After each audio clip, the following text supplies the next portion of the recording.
This is a more condensed version of a talk about 4 hexagrams and the system that is being used to map them with the tarot and the call, trial, return, bardo from Carl Jung. At the call, we have hexagram 17, which is the hunter following. And the cards that we've assigned to that position, just by going in order, is either the justice card or the strength card. If you go backwards to the bardo, because we're going clockwise, you have the same cards in the same position. And in the talk I didn't mention this very clearly, but I think it's important to suggest that this confusion about these 2 cards creates some meaning for us with the movement from the bardo to the call. Namely, this idea of justice, this idea that we have been cast out of the formless, infinite, unmanifest. We've been cast out of the unity of Eden, and we are called to enter this world and endure a trial and a return. But the other card of the lion and the maiden, typically I think people identify as the maiden, who is confronting the lion being the yang energy or the trials of life. But what if, in this context at least, you are the lion and the Tao and the bardo and the call, trial, return bardo, that whole process is the maiden opening you up. So you have this yang energy, this force, but as you move from the bardo into the call, the maiden is attempting to teach you, you could say Maya, trying to soften you, is trying to have you surrender, is trying to have you be present, is trying to have you be accepting. And because you're a lion and your jaws aren't opening so easily, you're creating your own, or we are creating our own turmoil and resistance, which is totally natural. And then we arrive at the call feeling that we've been judged. And so that is the confusion of the cards that explained, at least in this context, are useful as meaning making in this context.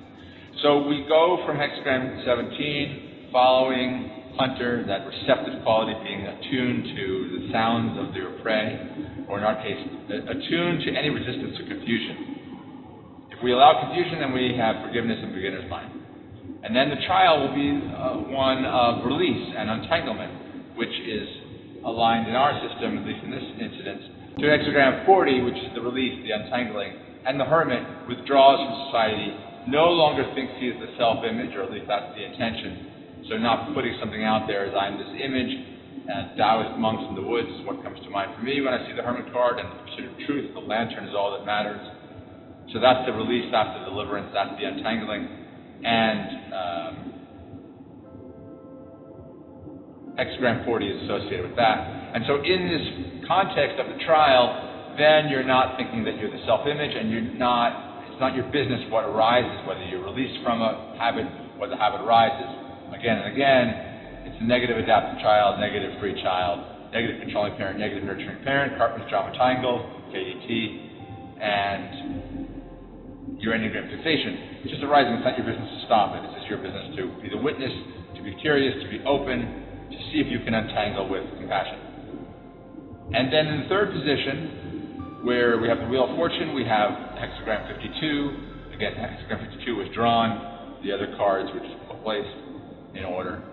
And we'll probably do one where we switch it by one forward, one backward. But in any case, hexagram 52, stillness, keeping still. And so in that return where there's often going to be judging, grasping, and regret, there's often going to be an attempt, because of this conditional love perspective, of the negative adaptive child, the negative free child, the negative nurturing parent, the negative controlling parent, or victim, persecutor, rescuer, to push something over the gap.